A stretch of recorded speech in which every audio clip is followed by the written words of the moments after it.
미국에 있는 어떤 범죄 심리학자가 연구를 했는데 그동안에 있었던 그 범죄 사실들을 분석을 해봤습니다.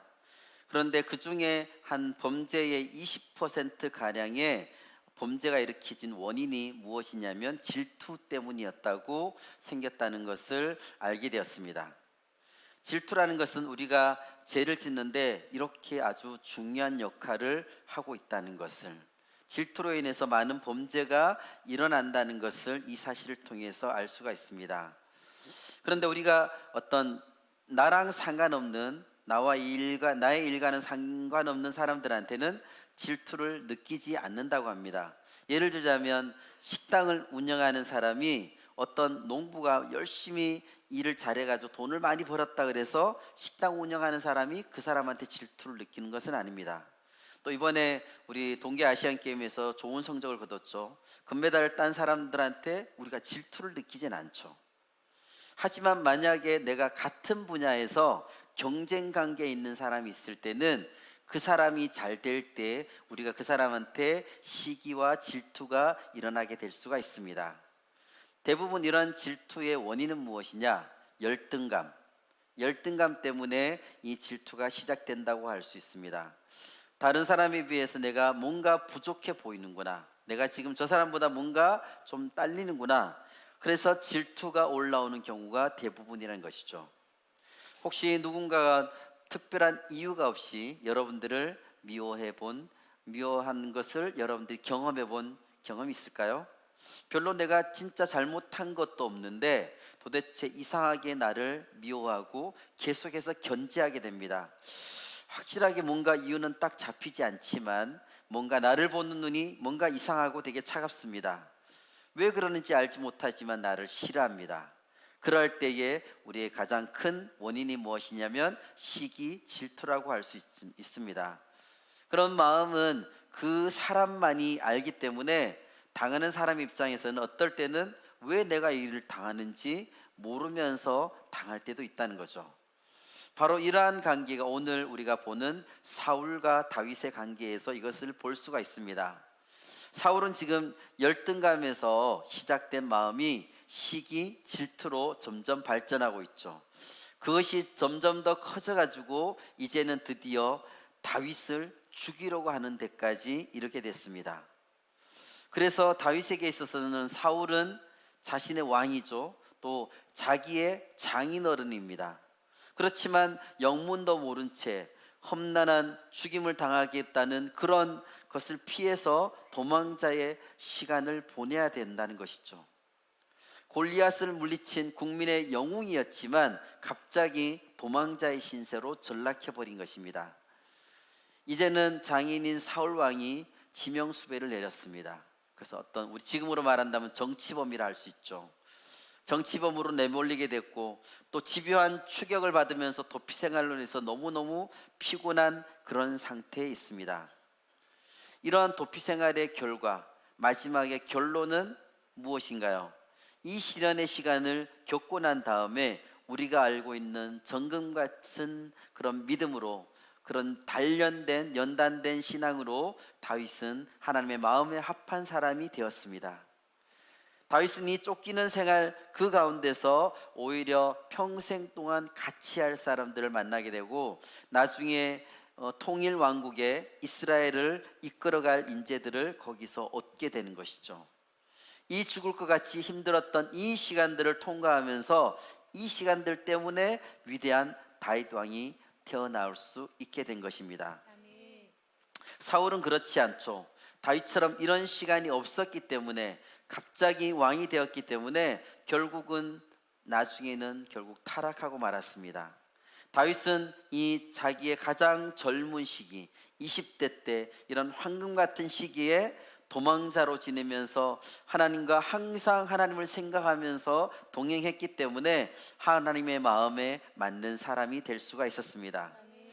이처럼 우리가 생각할 때는 어떻게 저렇게 시간을 보낼 수 있을까, 너무 안타깝지 않는가 이렇게 생각을 하지만 하나님의 인도하심은 우리의 생각을 뛰어넘는다는 것을 우리가 다시 한번 깨달을 수가 있습니다. 그래서 우리는 우리 눈앞에 있는 어떤 상황 때문에 그것에 휩쓸려 다니면 안 될 것입니다. 그런 상황 때문에 휩쓸려 다닌 것이 아니라 그 상황 위에서 역사하시는, 인도하시는, 그것을 주관하시는 하나님을 온전히 바라봐야 될 것입니다. 그런 하나님을 우리가 온전히 믿고 신뢰하며 나아가는 것이 너무나 중요할 것입니다. 다윗은 사울이 자기를 죽이려 한다는 것과 이제는 살기 위해서 도망치지 않으면 안 된다는 사실을 분명히 깨달았습니다. 사실 그 전까지는 사울이 설마 나를 죽일까? 설마 나를 죽일까? 이렇게 반신반의했습니다. 아무리 그래도 내 장인인데 내가 뭘 뚜렷하게 잘못한 게 있어야 죽이지. 지금 현재 너무너무 상태가 안 좋으니까 좀 시간이 지나면 괜찮지 않을 거야, 이렇게 생각을 하고 있었는데 자기의 친구인 요나단을 통해서 사울 왕의 의중을 정확하게 알고 나서 사울이 진짜 나를 죽이기로 작정했다는 것을 확신하게 되었습니다. 갑자기 이런 현실에 부딪히고 보니까 갈 데가 없어졌습니다. 이제 왕에 의해서 쫓기는 신세가 되어버렸죠. 억울하게 범죄자가 된 것입니다. 이 엄청난 현실에 닥치면서 다윗은 불안한 마음을 가지고 일단 뛰기 시작했죠. 도망가기 시작했습니다. 도망을 쳤는데 어디로 치느냐? 거의 본능적으로 남쪽으로 뜁니다. 왜냐하면 그쪽에 자기의 고향이 있었기 때문입니다. 그러다가 점점 더 뛰다가 예루살렘에서 가까운 노비라는 곳을 지나가게 됩니다. 1절 말씀을 같이 읽겠습니다.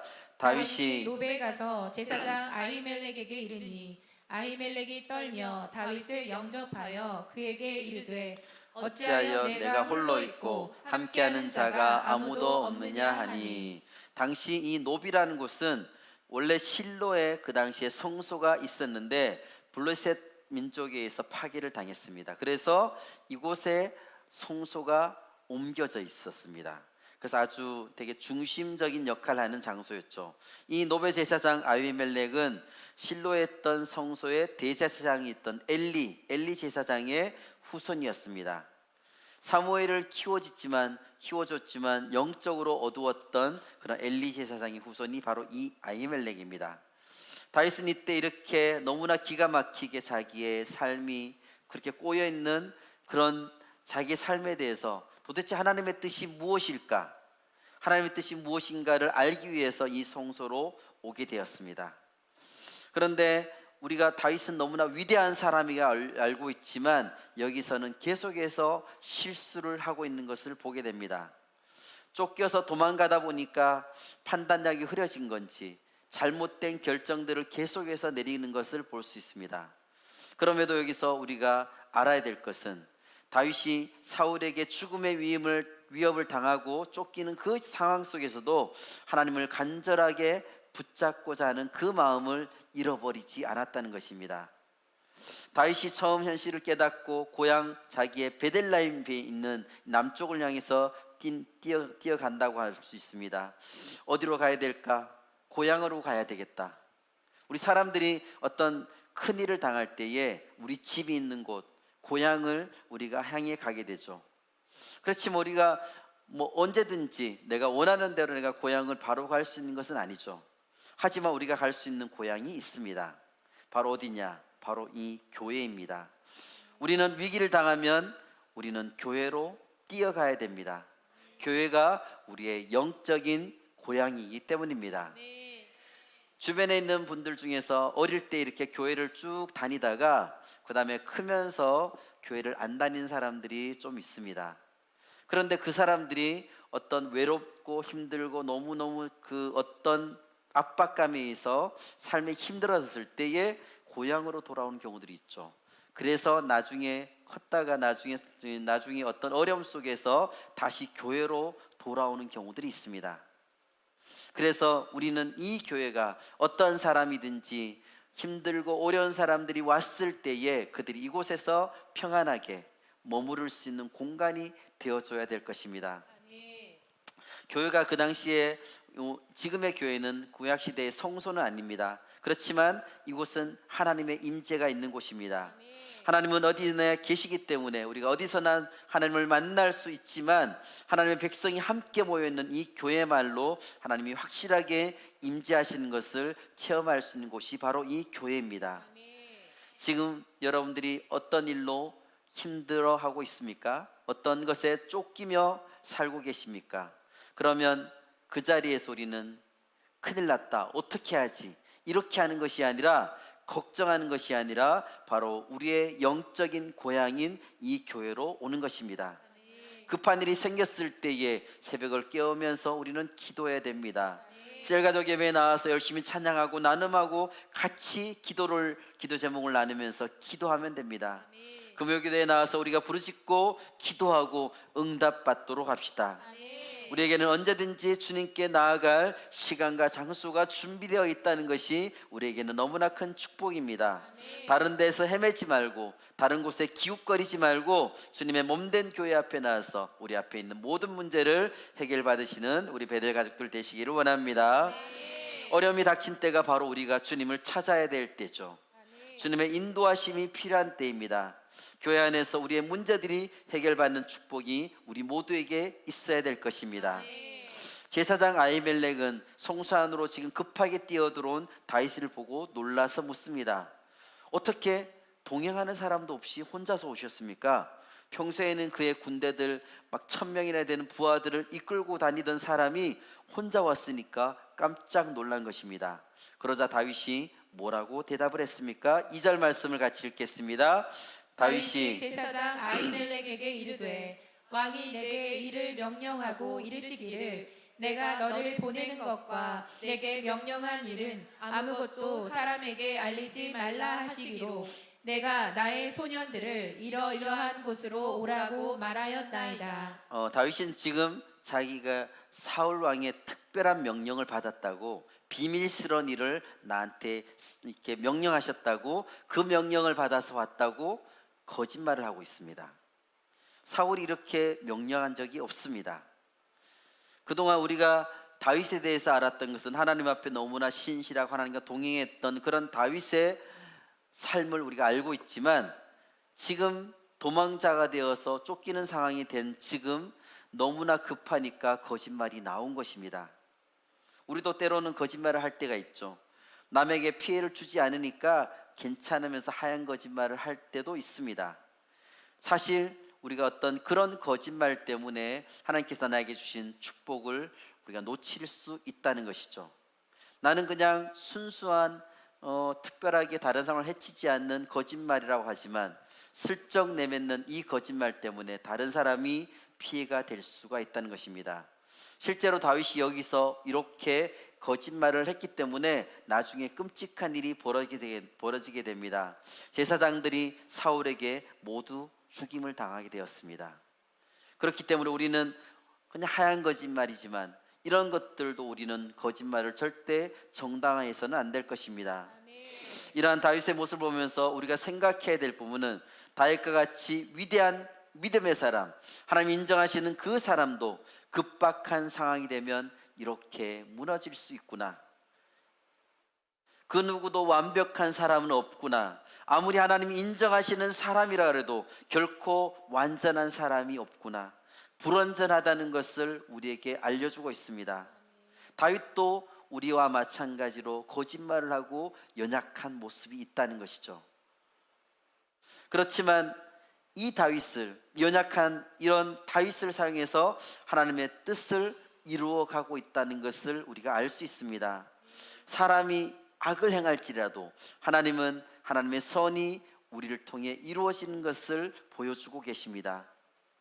아무리 고상한 인격을 가진 사람이라 하더라도, 아무리 훌륭한 믿음이 있다고 하더라도 막상 내가 어떤 일이 안 풀리고 뭔가 빚에 쫓긴다든지 직장에서 쫓겨난다든지 다른 사람이 나를 계속 쫓아온다든지 그렇게 되면 우리는 진짜 견딜 수 없게 되는 거죠. 그래서 평상시에 너무나 괜찮던 사람도 그 아주 급박한 상황에 몰리게 되면 사람이 망가지고 무너지게 됩니다. 넉넉했던 사람도 그런 상황이 닥치고 코너에 몰리게 되면 어떤 도끼만 품게 되죠. 그래서 초라해지게 됩니다. 다윗도 지금 계속 쫓기는 상황이다 보니까 거짓말을 하면서 점점 밑으로 아래로 내려가고 있고 무너지고 있습니다. 극한 상황이 닥치면 하나님을 믿는 사람이라 그래도 어려운 것은 매 한 가지라고 할 수 있습니다. 그런데 더 안타까운 것은 그런 상황이 될 때에 처음부터 믿음의 사람으로 하나님께 믿음으로 나와서 위로와 치유를 경험하면 되는데 그렇게 하는 사람이 많지 않다는 것이죠. 그런 경우에 대부분의 사람들은 하나님을 원망한다든지 불평할 때가 많다는 것입니다. 내가 지금 죄를 지은 것도 아닌데 잘못한 것도 아닌데 나름대로 믿음 생활도 열심히 하고 있는데 왜 나한테 지금 이렇게 일이 꼬이고 안 되는 것일까? 하나님이 어떻게 나한테 이러실 수가 있는 것인가? 내가 열심히 하는데 왜 이렇게 안 좋은 일들만 나한테 생기는 거지? 이렇게 우리는 생각할 수 있습니다. 하나님이 지켜주신다고 믿었는데 일이 너무 안 풀리고 힘드니까 서운한 마음이 들기까지 합니다. 하나님 앞에 서운해서 원망하고 불평할 때도 있습니다. 그럴 때 우리가 본받아야 될 사람이 누구냐? 바로 이 다윗입니다. 다윗은 우리보다 훨씬 더 힘든 상황에 있었습니다. 솔직히 우리가 여러분들이 아무리 힘들다 그래도 누가 나를 죽이려고 쫓아오는 경우는 없지 않습니까? 그러니까 우리는 다윗보다 더 힘들다고 얘기할 수는 없습니다. 다윗은 이 시대의 어떤 사람보다도 더 고통스럽게 쫓기는 삶을 살았고 거의 잡혀서 죽을 뻔한 위기를 몇 번을 넘겼습니다. 그런데 놀라운 것은 그런 상황 속에서도 다윗은 완전히 파괴되거나 망가지지 않았다는 사실입니다. 순간적으로 넘어진 적은 있었지만 완전히 파괴되거나 무너지지 않았습니다. 오히려 그 반대로 다윗은 그 사건을 통해서 그의 인격이 훨씬 더 놀랍도록 풍성해졌다는 것을, 성숙해졌다는 것을 알 수가 있었습니다. 어떻게 그렇게 될 수 있었느냐? 다윗은 하나님께 대해서 서운하거나 불평하거나 삐질 수 있는 그런 상황에서도 그 모든 것을 하나님 앞에 가지고 나아갔다는 것입니다. 바로 그것이 비결이라고 할 수 있습니다. 시편을 읽어보면 다윗이 하나님께 대적들로 인해서 너무너무 힘들다는 것을 울부짖는 기도를 하는 그 시편들이 너무나 많습니다. 다윗의 마음이 거기에 너무나 잘 나와 있죠. 하나님께 자기의 마음을 이렇게 쏟아낸다는 것입니다. 평소에도 그렇지만 특히 어려운 일을 당할 때에 우리가 할 일은 바로 한 가지밖에 없습니다. 아무리 내가 괴로워도 모든 힘을 짜매도 안 될 때에, 그럴 때 우리는 하나님 앞에 나아가는 것입니다. 하나님 앞에 나아가서 울부짖고 기도하는 것입니다. 어려움이 있을 때 우리가 사람들한테 그것을 내가 쏟아 놓는다 그래서 해결되지 않습니다. 그 어려움을 가지고 우리 하나님 앞에 나아갈 때에 해결이 될 수 있습니다. 그렇게 하나님 앞에 나아가서 무릎을 꿇고 솔직하게 하나님 너무나 힘듭니다, 힘들어 죽겠습니다, 이렇게 얘기할 때에 하나님께서 우리를 만져주시고 하나님께서 우리를 치유해 주시고 우리의 앞길을 예비하여 주십니다.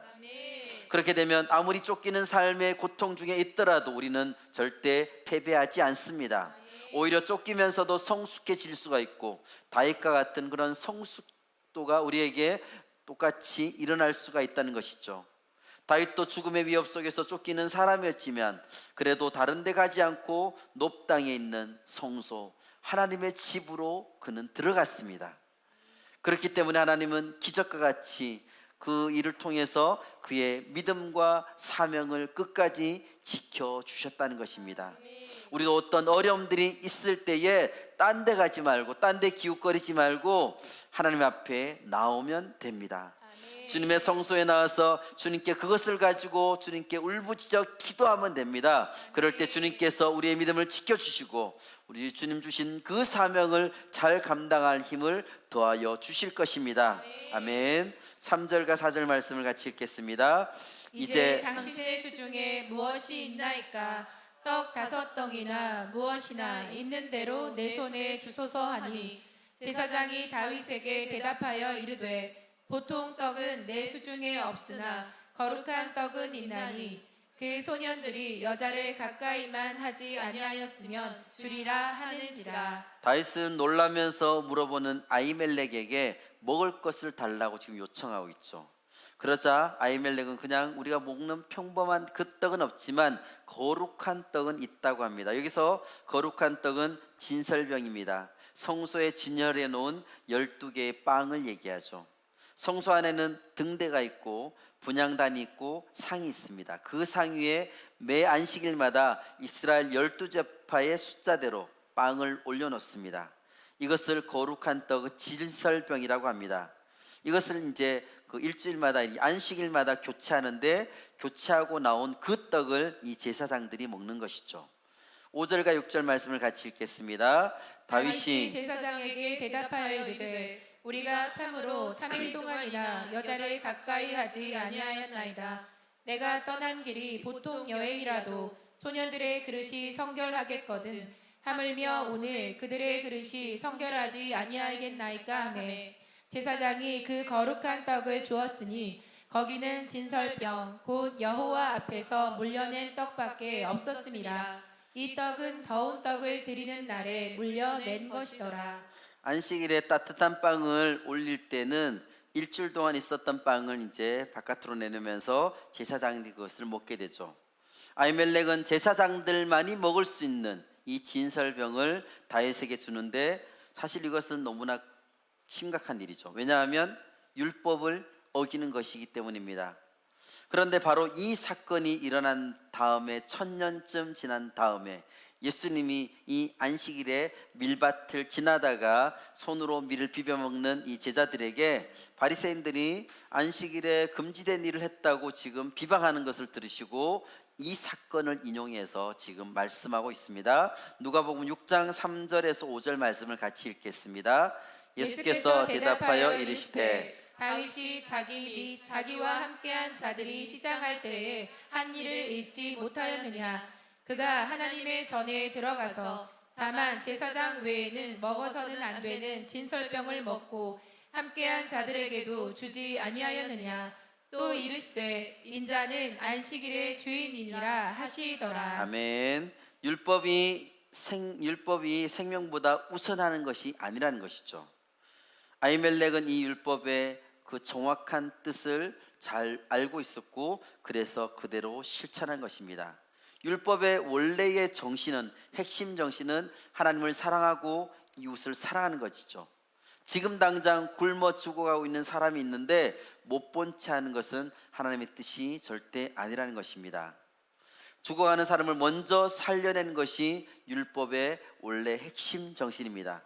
그래서 예수님은 일부러 안식일에 오른손이 마른 사람들을 고치셨고 수많은 병자들을 일부러 그 안식일에 고쳐주셨습니다. 다른 날에도 고쳐주실 수 있지만 안식일에 고쳐주셨습니다. 안식일에 선한 일을 하는 것, 생명을 살리는 것이 옳은 일이라고 그들에게 가르쳐주고 있습니다. 힘들어하는 사람은 나 몰라라 하고 하면서 문자적으로, 기계적으로, 그냥 습관적으로 율법만 지키는 것이 절대 옳은 일이 아니라는 것을 말하고 있습니다. 이 보통의 사람들이 먹을 수 있는 이 빵을 이제 다윗이 먹게 되면서 무슨 생각을 했을까요? 너무나 배가 고프니까 그냥 실컷 먹자, 이렇게 생각한 것이 아니라 다윗은 그 빵을 먹으면서 하나님의 은혜를 생각했을 것입니다. 내가 지금 여기 와서 이 제사장은 나를, 내가 거짓말하는 거 모를 수도 있지만 내가 주님의 성소에서 거짓말을 했는데 하나님께서 나에게 이런 은혜를 베풀어 주시는구나, 나의 배를 이렇게 채워주시고 하나님의 은혜로 나를 채워주시는구나. 지금 내가 계속 쫓겨다니면서 하나님 앞에 서운해야 할 수도 있었을 것입니다. 왜 내가 잘못도 안 했는데 이런 일을 당할 것인가. 그렇지만 이 빵을 먹으면서 하나님이 나와 함께 하시는구나, 이렇게 그런 생각했을 것입니다. 그리고 또 다윗은 이 아히멜렉 제사장한테 또 다른 요청을 하게 됩니다. 7절부터 9절 말씀을 같이 읽겠습니다.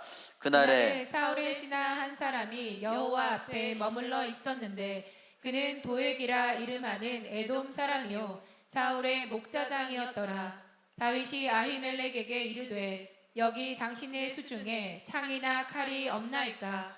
왕의 일이 급함으로 내가 내 칼과 무기를 가지지 못하였나이다 하니 제사장이 이르되 내가 엘라 골짜기에서 죽인 블레셋 사람 골리앗의 칼이 보자기에 쌓여 에봇 뒤에 있으니 내가 그것을 가지려거든 가지라. 여기는 그것밖에 다른 것이 없느니라 하는지라. 다윗이 이르되 그 같은 것이 또 없나니 내게 주소서 하더라. 여기가 지금 성소입니다. 성소에 와서 다윗이 무기를 달라고 하고 있습니다. 성소에서 무기를 달라고 하는 것은 말도 안 되는 상황이죠. 그런데 아히멜렉이 대답하는 게 그것이 뭐냐면 놀랍게도 거기 칼이 있다는 것이었습니다. 근데 이것이 그냥 보통의 칼이 아니라 다윗이 엘라 골짜기에서 싸워 죽인 그 블레셋 사람 골리앗의 칼이 있다는 것입니다. 엄청나게 큰 강력한 칼이 거기 있다는 것이죠. 이것이 바로 하나님의 역사하심이라고 할 수 있습니다. 하나님의 강건적인 역사하심이 거기에 있었다는 것이죠. 골리앗의 칼이 왜 지금 여기 성소에 와 있을까요? 어떻게 지금 이곳에 골리앗의 칼이 와 있냐는 거죠. 너무나 진짜 상상도 못할 일이 거기에 있었다는 것입니다. 그래서 다윗은 골리앗의 칼을 취하면서 무슨 생각을 했을까요? 내가 이 칼을 들었으니까 이제 뭔가 싸워야 되겠다 이렇게 하는 것이 아니라 다윗은 그 칼을 가지고 또 하나님을 생각할 수밖에 없었습니다. 골리앗과 싸웠던 그날 그 무시무시한 거인 골리앗 앞에 그가 담대히 나아가서 이렇게 대단한 무기를 가지고 나오던 그 골리앗을 물맷돌 하나로 간단하게 제압을 했던 그 순간 하나님이 나에게 역사하셨던, 하나님이 나에게 승리를 주셨던 그 순간을 분명히 떠올릴 수밖에 없었을 것입니다. 다윗은 그때에 내가 승리했던 것이 내 힘으로 된 것이 아니다, 하나님이 나에게 역사하셨구나 하는 것을 누구보다 잘 알고 있었습니다. 그런데 지금 자기 손에 이 골리앗의 칼이 쥐어지고 있다는 것이죠. 이 골리앗의 칼은 다윗에게 무엇보다 큰 의미가 있습니다. 골리앗의 칼은 지금 그 안에 무슨 뜻이 있을까요? 골리앗의 칼은 내가 너를 버린 것이 아니다, 나는 너와 지금 함께하고 있다는 것을 그 안에 상징하고 있습니다. 네가 골리앗을 물리쳤던 것처럼 나는 너와 지금도 함께하고 있다. 나는 너와 지금도 함께하고 있다. 이 메시지를 하나님이 주신 이 칼을 통해서 하나님의 메시지를 그는 보게 된 것입니다. 우리도 이렇게 쫓기는 삶 가운데 있을 때에 우리한테 어떤 의미 있었던 물건이 이렇게 우리가 볼 때가 있을 것입니다. 우연히 그것을 보게 한 것은 아닙니다. 하나님께서 나에게 내가 그것을 봤을 때는 하나님께서 지금 나에게 함께하고 계시다는 것을 그것을 통해서 나에게 알려주시고 싶은 것입니다. 어떤 물건일 수도 있고 어떤 여러분들의 사건, 기억 이런 것일 수도 있습니다. 그렇지만 내가 어려운 상황 속에서 그것이 내가 보이고 내가 떠올랐다는 것은 하나님이 나와 그때 함께 하셨지, 하나님이 지금도 나와 함께 하시는구나, 지금도 나를 붙들어 주시는구나 하는 것을 우리를 통해서 깨닫게 하시려는 하나님의 뜻이 그 안에 있다는 것을 우리는 깨달아야 될 것입니다. 10절 말씀을 같이 읽겠습니다. 그날에 다윗이 사울을 두려워하여 일어나 도망하여 가드 왕 아기스에게로 가니. 그런데 갑자기 다윗이 지금 블레셋 땅으로 갑니다. 처음부터 블레셋 장군 골리앗을 죽이면서 이 역사에 등장했던 다윗이 도망간 곳이 하필이면 블레셋입니다. 너무나 아이러니라고 할 수 있죠. 그가 도망을 간 곳은 가드라는 성읍인데 이곳이 어디냐? 가드는 바로 골리앗의 고향이 바로 가드입니다. 가드 사람 골리앗이라고 나오고 있습니다. 그 성 출신의 엄청난 장수였던 골리앗을, 그 성의 자랑이었던 골리앗을 죽인 원수가 지금 다윗이, 그 원수인 다윗이 바로 그 골리앗에게서 빼앗은 칼을 가지고 자기들 성에 나타났다는 것이죠. 가드 사람들의 마음들이 어땠을까요? 자기들의 영웅을 죽인 그 원수가 자기들의 영웅의 칼을 들고 나타났을 때 그들은 엄청나게 화가 났을 것입니다. 분노가 치밀어 올랐겠죠. 그런데 왜 다윗은 지금 왜 거기로 갔을까요?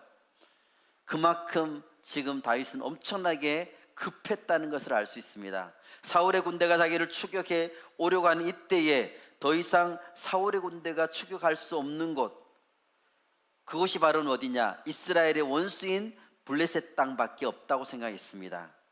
그래서 내가 지금 안전하기 위해서는 나의 원수의 땅으로 가는 것이 나한테 더 안전할 것이다. 이스라엘에는 더 이상 내가 도망갈 곳이 없다라고 그는 생각해서 블레셋 땅으로 도망간 것입니다. 11절 말씀 같이 읽겠습니다. 아기스의 신하들이 아기스에게 말하되 이는 그 땅의 왕 다윗이 아니니까 무리가 춤추며 이 사람의 일을 노래하여 이르되 사울이 죽인 자는 천천히요 다윗은 만만이로다 하지 아니하였나이까 한지라. 그렇게 간신히 건너간 블레셋 땅에 왔는데 가드왕 아기스 앞에 다윗이 서는 순간 이것이 아니구나 하는 것을 깨닫게 됩니다. 그 당시에 어떤 TV나 신문이나 해서 자기의 얼굴을 골리앗을 죽였다는 그 다윗의 얼굴이 사람들이 알게 된 것도 아니지만 사람들은 금방 그 사람이 다윗이라는 것을 알게 됩니다. 바로 알아봤다는 거죠. 게다가 그 당시에 이스라엘에서 유행했던 노래 사울이 죽인 자는 천천히요 다윗은 만만히로다, 그 노래까지 그들은 다 알고 있었습니다. 그래서 다윗은 그때 갑자기 정신이 번쩍 들었습니다. 그리고 그들이 뭐라고 했냐면 이는 그 땅의 왕 다윗이 아니니까. 그 땅의 왕 다윗, 지금 다윗은 왕이 아닙니다. 사울이 그 당시에 왕이었죠. 그런데도 이 블레셋 사람들은 그 땅의 왕이 다윗이라고 인정하고 있습니다. 그러면서 지금 실질적인 왕이 다윗이라고 생각하고 있기 때문에 이 사람들은 다윗을 너무나 위협적인 인물로 봤던 것이죠. 사울의 위협을 피해서 지금 여기에 왔는데 또 다른 죽음의 위기가 다윗 앞에 닥치게 된 것입니다. 그래서 다윗이 이때 어떻게 했느냐? 13절 말씀을 같이 읽겠습니다. 그들 앞에서 그의 행동을 변하여 미친 채 하고 대문짝에 그적거리며 침을 수염에 흘리매. 우리가 알고 있는 다윗하고 전혀 다른, 우리가 진짜 낯선 다윗의 모습을 보게 되죠. 다윗이 갑자기 미친 사람의 연기를 하게 됩니다. 여기에는 두 가지 이유가 있다고 합니다. 먼저 그 당시에 어떤 사람들의 어떤 미신에 의하면 미친 사람은 재수가 없다고 합니다. 그래서 미친 사람을 죽이게 된다 그러면 그 미친 병이 자기한테 옮겨진다고 해서 그 사람들이 그렇게 믿었습니다. 그러니까 내가 최소한 미친 척하면 사람들이 자기를 죽이지 않을 것이라고 또 생각했다는 것이죠. 또 미친 사람은 그 당시에 사람들의 경멸의 대상이었습니다. 미친 척 하면 내가 이제 경멸은 당하지만 생명을 부지하고 죽임을 당하지 않을 가능성이 높았다는 것이죠. 다윗을 두려워하면 죽여 없애겠지만 그 사람이 미친 사람이라 생각한다면 자기들을 위협하지 않을 것이기 때문에 죽일 이유가 없어지는 것이죠. 어떤 사람은 이런 모습을 보면서 다윗이 이렇게 훌륭하게 아주 미친 사람의 연기를 잘할 수 있었다는 것은 평소에 훈련이 되었으니까 그랬을 것이다. 왜냐하면 그 당시에 다윗이 섬겼던 사울 왕이 미친 모습이 각 몇 번씩 나오잖아요. 그래서 그 모습을 옆에서 많이 봤기 때문에 현장 교육을 너무나 잘 받아서 그냥 그대로 바로 미친 사람 연기를 할 수 있었을 거다, 이렇게 얘기하는 사람도 있습니다. 어쨌든 중요한 것은 하나님께서는 우리 삶에 우리의 모든 것을 들어서 우리를 사용하신다는 거죠.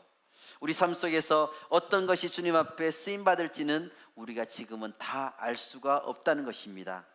이로 인해서 지금 다윗은 죽음의 위기를 모면할 수 있게 되었습니다. 14절 15절 말씀을 같이 읽겠습니다. 아기스가 그의 신하에게 이르되 너희도 보거니와 이 사람이 미치광이로다. 어찌하여 그를 내게로 데려왔느냐? 내게 미치광이가 부족하여서 너희가 이 자를 데려다가 내 앞에서 미친 짓을 하게 하느냐? 이 자가 어찌 내 집에 들어오겠느냐 하니라. 정말로 다윗은 이 미친 사람 연기를 잘했던 것 같습니다. 그들이 아무도 눈치채지 못했다는 거죠. 그렇기 때문에 빨리 쫓아내라고 왕이 명령하고 있습니다. 그래서 다윗은 생명을 건졌지만 다윗이 왜 이렇게 초라하고 비참하고 그런 경우까지 가게 되었을까요? 거기에는 이유가 있습니다. 10절 말씀을 같이 읽겠습니다. 그날에 다윗이 사울을 두려워하여 일어나 도망하여 가드 왕 아기스에게로 가니 12절 말씀을 같이 읽겠습니다. 다윗이 이 말을 그의 마음에 두고 가드 왕 아기스를 심히 두려워하여 공통적으로 나오는 말이 있죠. 두려워한다는 것입니다. 지금 누구를 두려워하느냐? 사울을 두려워했기 때문에 판단력이 흐려졌습니다. 그래서 블레셋으로 갔죠. 아기스 앞에 갔더니 아기스를 심히 두려워해서 미친 척 연기를 하고 있습니다. 이런 비참한 상황이 된 거죠. 잠언 말씀에 여기에 딱 맞는 말씀이 있습니다. 잠언 29장 25절 말씀을 같이 읽겠습니다. 사람을 두려워하면 올무에 걸리게 되거니와 여호와를 의지하는 자는 안전하리라. 아멘. 다윗이 이렇게 된 이유는 사람을 두려워했기 때문입니다. 사울을 두려워했고 아기스 왕을 두려워했기 때문에 그런 올무에 걸리게 됐다는 거죠. 다윗이 사람에 대한 두려움이 자기한테 엄습했기 때문에 결국 덫에 걸리게 됐다는 것입니다. 그렇지만 마지막에 다윗이 결국 마지막에는 주님을 의지하였더니 주님께서 그를 안전하게 만들어 주셨습니다. 사람을 두려워하게 되면 우리도 마찬가지로 엉뚱하게 결정을 하게 되고 그 엉뚱한 일이 또 다른 일을 또 낳게 되는 결과가 생깁니다. 다윗은 이러한 실수의 과정을 거치면서 그 과정 가운데서 결국은 마지막에는 하나님을 붙들었습니다. 우리가 잠시 실수할 때가 있고 다급할 때에 잘못 판단력이 이래서 뭔가 제대로 된 결정을 못할 때도 있지만 그럴 때도 있지만 결국 우리는 마지막에 하나님을 꼭 붙들어야 된다는 것입니다. 그것을 어떻게 알 수 있느냐? 시편 56편을 보면 56편이 다윗이 가드에서 블레셋인에게 잡힌 때에 라는 표제가 붙어 있습니다. 그때에 다윗이 어떻게 기도했는가? 시편 56편 1절에서 4절 말씀을 우리 세 번역으로 같이 읽도록 하겠습니다. 하나님 나를 불쌍히 여겨 주십시오. 사람들이 나를 질밟습니다. 온종일 나를 공격하며 억누릅니다. 나를 비난하는 원수들이 온종일 나를 짓밟고 거칠게 나를 공격하는 자들이 참으로 많아지고 있습니다. 오 전능하신 하나님, 두려움이 온통 나를 휩싸는 날에도 나는 오히려 주님을 의지합니다. 나는 하나님의 말씀만 찬양합니다. 내가 하나님만 의지하니 나에게는 두려움이 없습니다. 육체를 가진 사람이 나에게 감히 어찌하겠습니까? 아멘. 온갖 그런 공격 또 비난하는 그런 원수들 속에서 두려움이 휩싸일 때에도 그럴 때 결국 주님을 의지하니까 두려움이 없어지게 되었다고 다윗이 고백하고 있습니다. 그리고 계속해서 이어집니다. 56편 9절에서 11절 말씀 같이 읽겠습니다. 내가 주님을 부르면 원수들이 뒷걸음질쳐 물러갈 것입니다. 하나님은 나의 편이심을 나는 잘 알고 있습니다. 하나님을 의지하며 나는 하나님의 말씀만 찬양합니다. 하나님을 의지하며 나는 주님의 말씀만을 찬양합니다. 내가 하나님을 의지하니 내게 두려움이 없습니다. 사람이 나에게 감히 어찌하겠습니까? 하나님을 의지하는 다윗에게는 결국에는 두려움이 없게 되었다고 고백하고 있습니다. 그런 급박한 상황 속에서 이런 기도를 다윗이 하나님께 드렸다는 것입니다. 우리도 어떤 어려움 속에서 급박한 상황 속에서 하나님께 이런 고백, 하나님이 나와 함께 하시면 내가 하나님을 의지할 때에 내 안에 있는 모든 두려움들을 주님께서 없애주셨습니다.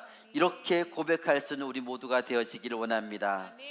또 다른 시인 시편 34편에서는 다윗이 아비멜렉 앞에서 미친 채 하다가 쫓겨나서 지은 시라고 되어 있습니다. 시편 34편 4절에서 6절 말씀을 같이 읽겠습니다. 내가 주님을 간절히 찾았더니 주님께서 나에게 응답하시고 내 모든 두려움에서 나를 건져내셨다. 주님을 우러러 보아라. 내 얼굴에 기쁨이 넘치고 너는 수치를 당하지 않을 것이다. 이 비천한 몸도 부르짖었더니 주님께서 들으시고 온갖 재난에서 구원해 주셨다. 아멘. 우리가 앞서 읽었던 56편에서 도와달라고 기도했더니 하나님이 구해주셨죠. 그래서 구해주고 난 다음에 쫓겨난 다음에 지은 시가 바로 이 34편입니다. 모든 두려움에서 나를 건져내 주셨다고 다윗이 고백하고 있습니다. 아멘. 그리고 계속해서 또 이렇게 노래하고 있습니다. 34편 17절에서 22절 말씀을 같이 읽겠습니다. 의인이 부르짖으면 주님께서 반드시 들어주시고 그 모든 재난에서 반드시 건져 주신다. 주님은 마음 상한 사람에게 가까이 계시고 낙심한 사람을 구원해 주신다. 의로운 사람에게는 고난이 많지만 주님께서는 그 모든 고난에서 그를 건져 주신다. 뼈마디 하나하나 모두 지켜주시니 어느 것 하나도 부러지지 않는다. 악인은 그 악함 때문에 끝내 죽음을 맞고 의인을 미워하는 사람은 반드시 마땅한 벌을 받을 것이다. 주님은 주님의 종들의 목숨을 건져주시니 그를 피난처로 삼는 사람은 정죄를 받지 않을 것이다. 아멘. 하나님께서는 반드시 우리의 기도를 들어주십니다. 아멘. 하나님께서 반드시 우리의 모든 재난 가운데서 우리를 건져주십니다. 아멘. 의인에게는 고난이 많지만 고난에서는 우리가 반드시 분명히 주님께서 우리를 건져주십니다. 아멘. 어떻게 지켜주시느냐? 뼈가 하나도 부러지지 않게 아멘. 하신다고 말씀하고 아멘. 있습니다. 아멘. 뼈마디 하나하나를 모두 다 지켜주신다고 주님께서 말씀하고 있습니다. 할렐루야. 하나님을 의지하는 자는 반드시 주님께서 우리의 작은 것, 그 뼈마디 하나하나까지도 하나님께서 생각하시고 다 지키시고 돌봐주십니다. 아멘. 구원을 받은 다음에 이렇게 노래하고 있습니다. 급박한 상황에서 기도했고 또 하나님이 구원해 주신 그 상황 속에서 이렇게 노래하고 있는 다윗을 우리가 볼 수가 있습니다. 아무리 실수하고 잘못된 결정을 했다고 하더라도 하나님이 그에게 어떤 깨달음을 주셨을 때는 그것을 깨닫고 돌이킬 수 있는 모습이 우리 안에 있어야 될 것입니다. 아멘. 우리가 다 완벽할 수는 없죠. 실수를 안 하지 않습니다. 죄도 짓죠. 그렇지만 그 어려움 속에서 하나님의 음성을 듣고 하나님의 음성을 들었을 때 우리가 돌이킬 수 있느냐, 이것이 우리의 제대로 된 믿음을 판가름하게 하는 것입니다. 어떤 상황 속에서도 주님께서 우리를 지켜주심을 깨닫고 주님을 피난처 삼아서 주님만을 의지하는 우리 모든 베델 가족들이 되시기를 예수님의 이름으로 축복합니다. 아멘. 말씀을 맺겠습니다. 하나님의 사람들, 믿음의 사람들도 마찬가지로 쫓기는 삶을 살 수가 있습니다. 하나님의 마음에 맞는 다윗이 그러했고 우리도 마찬가지로 쫓기는 삶을 살 수가 있죠. 그런데 쫓기는 것은 이유가 있습니다. 두 가지 이유가 있습니다. 첫 번째는 하나님을 믿는 사람이지만 실수하고 잘못했기 때문에 쫓기는 것입니다. 말씀대로 살지 않고 자기 욕심, 상처, 또 잘못된 생각들, 더러운 죄들, 그것 때문에 쫓기는 삶을 살고 있다는 것이죠.